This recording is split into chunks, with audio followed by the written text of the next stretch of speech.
The Prime Minister will receive a briefing this afternoon on legal advice related to his predecessor, Scott Morrison's secret ministries. That advice has been compiled by the Solicitor General and will be reviewed by the Prime Minister in the next few hours before going to Cabinet tomorrow and then being released. For more on this, let's get some analysis with Professor Anne Twomey, a Professor in Constitutional Law at Sydney University. Professor Twomey, thanks for your time. As we said, that legal advice now with government, what do you expect it to say? Well, I expect that it's going to say that what happened was perfectly legal, as best we know, unless there's some sneaky law that none of us know about. It seems that what happened was legal. In fact, it seems that it happens not uncommonly that ministers are appointed to administer other departments that aren't within their own portfolio. So that in itself is not particularly unusual.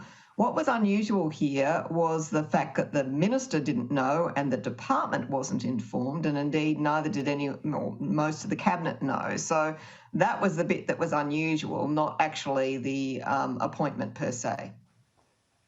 And as you explained to us last week, the Governor-General appoints ministers to various portfolios happening under Section 64 of the Constitution, but then normally they're published in the Commonwealth Gazette and on the Federal Register of Legislation. None of that happened, as you alluded to there. Does that secrecy, that lack of transparency, does any of that matter in legal terms?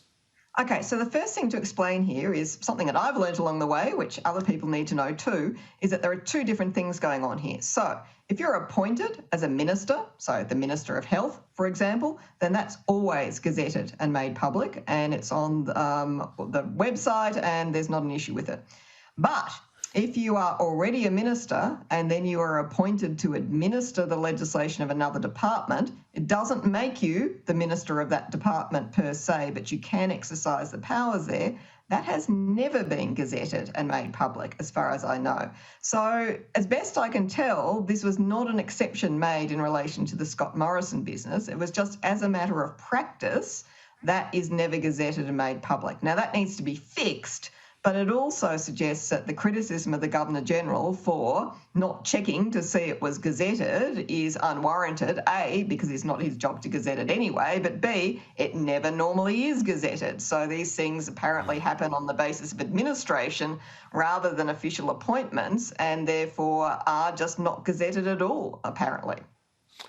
And in terms of the legal implications of decisions made, would you expect the focus to be on particularly that resources decision that the Prime Minister overruled Keith Pitt on? That's right. Well, that's the only one that we know of where the Prime Minister actually did exercise these powers, and that's also a matter of litigation at the moment. So the government lawyers would already have been involved in advising in relation to that, and that will work its way through the courts. But we do know that there's been previous litigation about whether or not you can have more than one minister in a portfolio exercising powers under the same act. Because I know many people have asserted you can't, but the High Court has said that you can. So we've had a decision, particularly one back in 2001, where the court said, yes, you can have different ministers within the one department exercising powers under the same act, and that's apparently perfectly valid. And so to fix this loophole, for want of a better word, do you basically, does the government, do we have to see legislation that ensures that any move in terms of authority is made public, gazetted or otherwise? Yeah, so we certainly do need something, either some kind of internal government rule or perhaps now that we've seen this as a problem, some kind of legislation.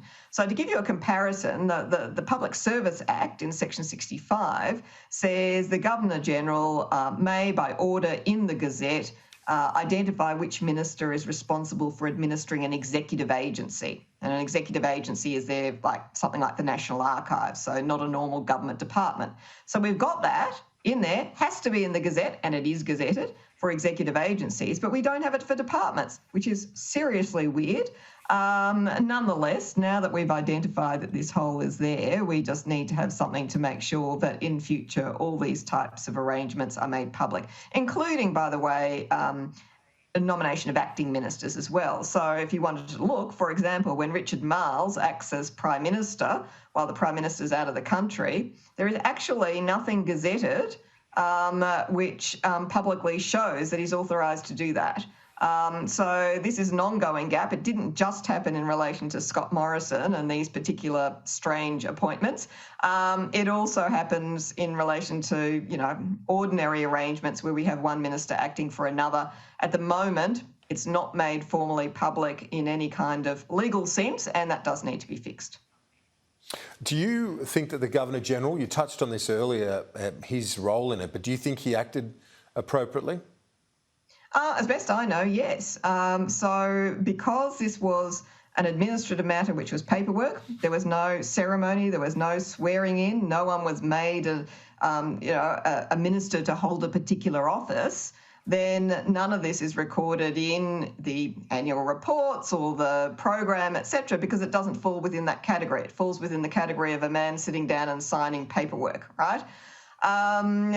It's not his job to gazette it, and in any event, nobody ever did gazette it. So the only way it would have come to his notice that the cabinet ministers concerned were not known was if someone told him. So if nobody told him, how's he supposed to know? So this nonsense of him having to ask more questions and inquire, I think, doesn't arise because there were no circumstances which suggested to him that this was somehow being hidden from people. So the Prime Minister is being briefed on it this afternoon. The Cabinet will consider that advice tomorrow morning, as I understand it, then at the release tomorrow afternoon. Do you welcome the fact that the Prime Minister has committed to releasing the legal advice from the Solicitor General? Oh, absolutely. This is a vast improvement on what's happened in recent times. So you might remember, for example, when the advice was given in relation to the sports rorts issues and legal advice was received and never released. So governments frequently say, oh, we never released the advice of the Solicitor General, but actually they sometimes do. And in this occasion, they aren't doing that. And I think that's a very good thing for transparency. I mean, it would look pretty bad, by the way, if you were complaining about lack of transparency in the previous government and then provided no transparency yourself in relation to it. So I think it's very sensible for them to release it. Fair point. Professor Anne Twomey, great to get your insights as always. Thanks. Thank you.